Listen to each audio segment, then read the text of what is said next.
Revenge Diaries. It was 11:30 p.m. on a Thursday when I realized my boss was going to steal my project. I was sitting at my desk, finishing the final slide of a presentation that had taken me 6 months to research, and I heard his office door open. I minimized my screen and watched through the gap in my cubicle.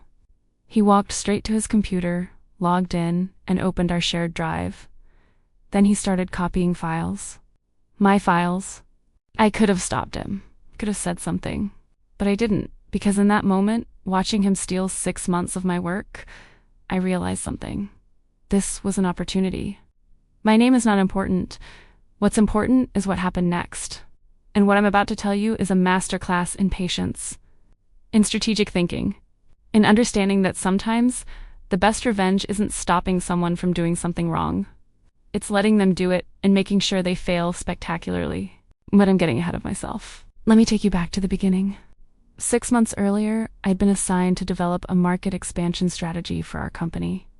We were a mid-sized tech firm, about 400 employees, profitable but stagnant. The kind of company that had found a comfortable niche and stopped innovating, stopped growing. The CEO wanted to change that. He was relatively new, brought in specifically to push growth. He'd given the leadership team a challenge: find new markets, find new revenue streams, think bigger. My manager, I'll call him Derek, was feeling the pressure. He was a vice president, been with the company for 7 years. He'd risen through the ranks by being politically savvy, by taking credit for other people's work, by being just competent enough to not get fired, but not competent enough to actually drive innovation. The CEO didn't like Derek. That was an open secret. Derek was a relic from the old guard. The CEO had kept him on because firing a VP without cause would have been messy. But Derek was on thin ice. So when the CEO challenged the leadership team to develop growth strategies, Derek was desperate.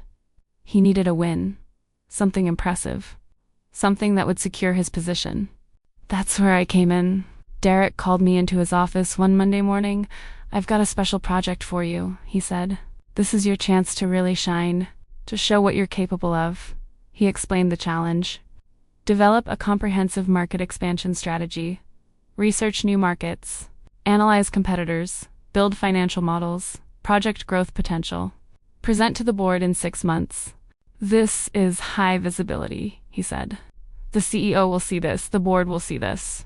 Do a good job, and it could really accelerate your career. I was excited. This was exactly the kind of project I'd been wanting. Strategic, high-level, impactful. "I'll need resources," I said. "Access to market research databases. Budget for consultant reports. Time to really dig into this." "You'll have everything you need," Derek said. "I'm giving you full support on this." That should have been my first warning sign. When a manager promises full support, it usually means they're going to take full credit. But I was naive. I thought if I did excellent work, I'd be recognized. I thought merit mattered. Spent the first month just researching. I identified 3 potential markets where we could expand. I analyzed the competitive landscape in each. I looked at regulatory requirements, infrastructure needs, potential partnerships. I worked nights and weekends. I was obsessed with making this perfect. Derek would check in occasionally. "How's it going?" he'd ask. I'd give him updates, show him my progress. He'd nod, say good work, and leave. Around month 2, his check-ins became more frequent, more detailed. He started asking specific questions. "What data sources are you using? Can you send me your financial models? Which consultants have you been talking to?" I thought he was just being thorough, making sure I was on track, so I sent him everything. Every spreadsheet, every analysis, every draft. Big mistake. By month 3, I had a clear picture of our best opportunity. A specific market segment, a detailed entry strategy. Projected revenue of $2 million in year 1, scaling to $10 million by year 3. The numbers were solid, conservative actually, based on rigorous analysis and realistic assumptions. But here's the thing about the analysis. It was based on a proprietary database I had access to. Industry research that wasn't publicly available. The company paid $50,000 a year for my access to this database. Derek didn't have access. He'd never needed it before. He was management. He didn't do hands-on research, but he didn't know he didn't have access. And I didn't tell him. By month 4, I had a complete presentation. 73 slides, comprehensive strategy, beautiful visualizations, clear recommendations. I was proud of it. It was the best work I'd ever done. That's when Derek started acting strange. He scheduled fewer check-ins, stopped asking questions, seemed distracted whenever we did talk. I should have been suspicious, but I was so focused on perfecting the presentation, I didn't notice. Then came that Thursday night, 11:30 p.m. Watching Derek copy my files from the shared drive, I sat there for probably 10 minutes, just thinking. I could confront him, walk into his office, ask what he was doing. He'd make up some excuse, say he was just reviewing my work, and then he'd be more careful. I could email HR, report that my manager was accessing my files inappropriately. They'd investigate, maybe. Probably nothing would come of it. He'd say he was just overseeing my project. He was my manager. He had every right to review my work. I could password protect my files, lock him out. But then he'd know I was suspicious, and he'd just pressure me to share them anyway. Or I could do something smarter. I let him finish copying, watched him close the shared drive, shut down his computer, leave the office. Then I went to work. See, the presentation I'd been building was real. The analysis was sound, but it was based on that proprietary database, the one Derek didn't have access to. So I created a second version. Same structure, same slides, same formatting, but I changed the data sources. Instead of using the proprietary database, I used publicly available information. Industry reports that anyone could find. Market research that was free online. The data looked credible. The charts looked professional. But the assumptions were different. Slightly different. Not obviously wrong, just incomplete. Missing crucial context. Missing key market dynamics. Missing the detailed competitive intelligence that made my original analysis accurate. I made sure the numbers were internally consistent. Everything added up. But it was based on incomplete information. Information that would lead to bad decisions if someone actually tried to execute the strategy. Then I did something clever. I embedded verification codes in my original presentation, digital watermarks, metadata showing creation dates, timestamps proving when each version was created. My real presentation was labeled Market Expansion Strategy Final and was dated 2 months earlier.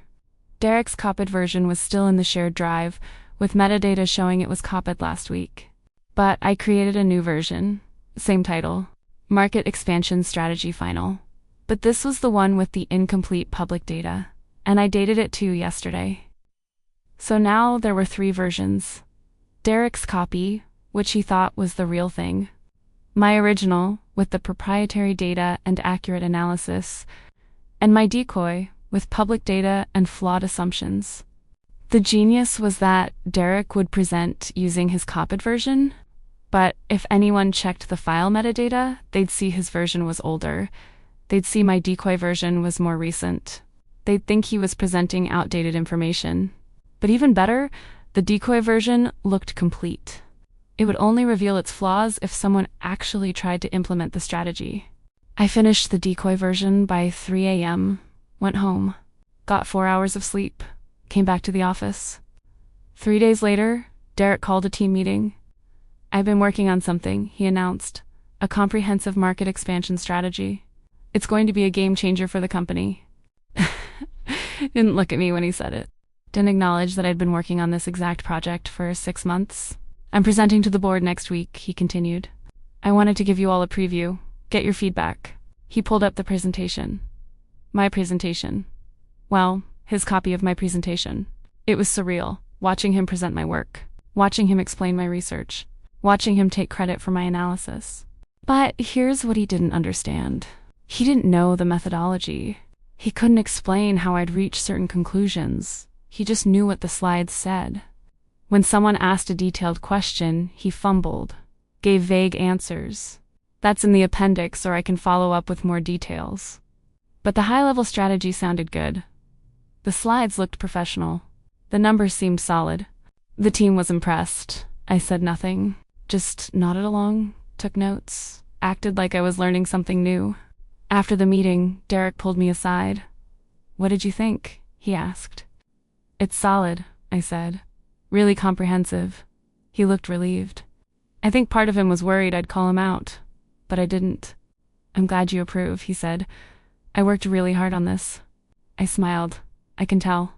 The board presentation was scheduled for the following Tuesday. Derek spent the weekend rehearsing, polishing his delivery, preparing for questions. I spent the weekend at home, relaxing, waiting. Tuesday came. The board presentation was at 2 p.m. I wasn't invited. It was a senior leadership meeting. But Derek made a show of including me. You should sit in, he said. Good learning experience. See how these presentations work at the executive level. I accepted. Thanked him for the opportunity. We walked into the boardroom together. Derek was nervous. I could tell. He was sweating slightly, kept adjusting his tie. I sat in the back row, quiet, invisible. Derek began his presentation, and he absolutely crushed it. He'd memorized my slides. He delivered them flawlessly. The board members were nodding, taking notes, asking good questions that Derek managed to answer adequately. The CEO was impressed. This is exactly the kind of thinking we need, he said. Bold, strategic, data-driven. The CFO had some concerns about the investment required, but Derek handled them well. The ROI is clear, he said, pointing to my financial projections. We'll break even in 18 months, profitable by year 2. By the end of the presentation, the board was convinced. The CEO stood up. This is excellent work, Derek. Really excellent. This is approved. $2 million initial budget. You'll lead the implementation team. Derek beamed, shook hands, accepted congratulations. He looked back at me once, caught my eye, and winked. Like this was a game he'd won, like he'd pulled off something clever. I smiled back, nodded, gave him a subtle thumbs up, because the game hadn't even started yet. The board approved the project that afternoon. Derek was named project lead. There was talk of a promotion, a bonus, recognition at the company-wide meeting. Derek took the team out for drinks that evening. Everyone celebrated, toasted his success. I went along, raised a glass, congratulated him. Couldn't have done it without the team, Derek said, looking around the table. Everyone contributed. His eyes lingered on me for a moment. I think he was wondering if I knew, if I suspected. I just smiled and took another drink. The project launched 2 weeks later. Derek assembled an implementation team, hired consultants, started reaching out to potential partners in the target market. Everything was moving forward according to plan. My plan, technically. But Derek's now. I went back to my regular work, other projects. Derek barely acknowledged me anymore. He was too busy with his big initiative. 4 weeks into implementation, I made my move. I scheduled a meeting with the CFO. Just a casual check-in, I said. I had some questions about project budget allocation. The CFO was busy, but made time. We sat in his office. I've been reviewing the market expansion projections, I said, pulling up a spreadsheet on my laptop. Just curious about some of the assumptions. I'd like to understand how these decisions are made. The CFO leaned in. Sure. What specifically? The customer acquisition costs, I said. In Derek's presentation, they're projected at about $200 per customer. That seems low for this market segment. Where are you getting your data? I pulled up the Proprietary database. I have access to this industry research platform. According to their data, customer acquisition costs in this segment are averaging closer to $350, about 75% higher than what was projected. The CFO frowned, pulled up Derek's presentation on his computer, compared the numbers. And it's not just customer acquisition, I continued. The market penetration rates are also optimistic. Derek's model assumes we can capture 5% market share in year 1, but historically, new entrants in this space average about 1.5%. I showed him the data, graph after graph, all from the Proprietary database. The revenue projections are based on assumptions that don't match current market realities, I said carefully, which means the financial models might be inaccurate. The CFO went pale. How inaccurate? I pulled up a revised projection, one I'd built using the actual Proprietary data. If we execute this strategy as planned, we won't make $2 million in year 1. We'll lose about $800,000. He stared at the screen. Does Derek know about this? He asked. I don't know, I said. I'm just bringing it to your attention. Maybe there's something I'm missing. Maybe he used different data sources, but we both knew he hadn't. The CFO called an emergency meeting, brought in the finance team, brought in the strategy consultants, compared Derek's projections to actual market data. Every single number was wrong. Not dramatically, but consistently. The kind of wrong that happens when someone uses incomplete public data and doesn't understand the nuances. By the end of the week, the CFO had compiled a full audit. The project, as designed, would lose money. Significant money. They called Derek into the CEO's office. I heard about it secondhand from someone who overheard. It did not go well. The CEO wanted to know how Derek had made such fundamental errors, where his data came from, why he didn't verify his sources before asking for a $2 million budget. Derek couldn't answer, because he didn't know. He'd stolen a presentation but didn't understand the methodology behind it. He tried to deflect, said his team had contributed data, said the analysis came from multiple sources, said market conditions must have changed since the presentation. The CEO wasn't buying it. This isn't a market conditions issue, the CEO said. These are foundational errors, basic research failures. How did this get approved by the board? Derek stammered, made excuses, tried to spread the blame. The CEO cut him off. I'm pausing the project pending a full review. You're being put on probationary status. I want a detailed explanation of your methodology on my desk by end. Derek left that meeting pale, shaken. He tried to reconstruct the analysis, tried to figure out where the numbers came from, but he couldn't, because he hadn't done the work. 1 week later, I was called into the CEO's office. I was nervous. I didn't know if the CFO had mentioned our conversation. Didn't know if this was about the project or something else entirely. Sit down, the CEO said. I sat. I've been reviewing the market expansion project, he said, and I've been reviewing the project files, the shared drive, the metadata. My heart rate increased. There are 3 versions of the market expansion presentation in our system, he continued. One is dated 4 months ago. One is dated 6 weeks ago. One is dated 2 weeks ago. He turned his computer screen toward me. The 4-month-old version was created by you. It uses a proprietary industry database that you have access to. The data is accurate.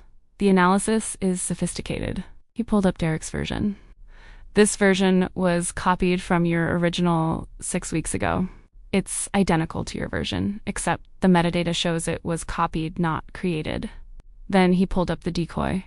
And this version, dated 2 weeks ago, also shows you as the creator. But the data sources are different. Public information instead of the proprietary database. The analysis is superficial. The projections are flawed. He looked at me. Would you like to explain what happened here? I chose my words carefully. 4 months ago, I was assigned to develop a market expansion strategy. I used the proprietary database the company pays for. I built a comprehensive analysis. That's the first version. And the other versions? 6 weeks ago, I noticed my files had been accessed and copied. I didn't know by whom at the time, but I had suspicions. I created a second version using only public data. I wanted to see if anyone would notice the difference. Why? Because if someone was planning to present my work without permission, I wanted to make sure they'd be presenting incomplete information. Information that would reveal itself as flawed only during implementation. The CEO leaned back in his chair, studied me. That's quite calculated, he said. Yes, sir. Derek presented the stolen version to the board, claimed it as his own work. The board approved a $2 million budget based on that presentation. Then you pointed out to the CFO that the data was wrong. I pointed out that the data didn't match current market realities. Yes, because you knew it was wrong. Because you deliberately created a flawed version. I created a version using publicly available data. Whether that makes it flawed depends on whether that data is sufficient for strategic decision-making. The CEO almost smiled. Almost. Derek has been terminated, he said. We can't have leaders who steal work and present it as their own, especially when that work is flawed and costs the company millions. He closed his laptop. I've reviewed your original analysis. The one from 4 months ago. It's excellent. The data is solid. The projections are realistic. This is what we should have been executing. He paused. You're being promoted. You'll take Derek's role as VP of Strategy. You'll lead the market expansion project using your actual methodology, with proper budget and proper resources. I sat there, processing. I need to ask, the CEO said. Did you sabotage Derek deliberately? I protected my work, I said carefully. When I realized someone might steal it, I created a version that would protect the company from making decisions based on stolen, incomplete analysis. If Derek had asked me to collaborate, if he'd given me credit, we'd have used the real data. But he chose to steal. So he got the decoy. The CEO nodded. And you waited until after the project was approved to reveal the problems. I revealed them as soon as I had clarity on the methodology being used. When I reviewed the project documentation after launch, I noticed discrepancies. I brought them to the CFO's attention. Very diplomatic answer, the CEO said. I try to be thorough, sir. He stood up, extended his hand. Welcome to leadership. Don't make me regret this. I shook his hand. I won't. I was promoted the following week, took over Derek's office, his title, his team, and I relaunched the market expansion project, using my real analysis. The one with accurate data. We launched 3 months later. Hit revenue targets in year 1, exceeded them in year 2. The project became one of the company's most successful initiatives. Derek was gone, fired for cause. No severance, no references, just gone. I heard through the industry grapevine that he struggled to find another VP role. Word got around about what happened, about the stolen presentation, about the flawed analysis. Last I heard, he was working as a consultant, making about half what he used to make. I didn't celebrate his downfall, didn't gloat, but I also didn't feel bad. He made a choice. He saw someone else's work and decided to steal it rather than develop his own ideas. He presented it to the board without understanding it. He took credit without earning it, and when it failed, he had no one to blame but himself. The lesson here isn't about revenge exactly. It's about protection. It's about understanding that in corporate environments, your work is valuable, and some people will try to take it. You can fight that directly, complain to HR, confront the person, make noise, or you can be strategic. Protect your work in ways that expose the theft automatically, create decoys. Document everything, make sure the truth is discoverable. I chose the latter. I let Derek steal my work, but I made sure what he stole would fail. And when it did, the investigation would reveal the truth. That's not revenge. That's just strategic risk management. If you're working on something significant, protect it. Don't just trust that people will give you credit. Create paper trails, use version control, embed metadata. And if you suspect someone might steal your work, create a decoy. Something that looks real, but isn't quite right. Something that will fail in the hands of someone who doesn't understand it. Not to sabotage them, but to protect yourself. Because in the end, Derek didn't fail because I sabotaged him. He failed because he tried to take credit for work he didn't understand. And that's always a recipe for failure. Thanks for watching. If you've ever had someone steal credit for your work, leave a comment. Tell me how you handled it. And subscribe for more workplace stories. New videos, Monday, Wednesday, Friday. Remember, your work has value. Protect it. Document it. And if someone tries to steal it, make sure the truth comes out eventually.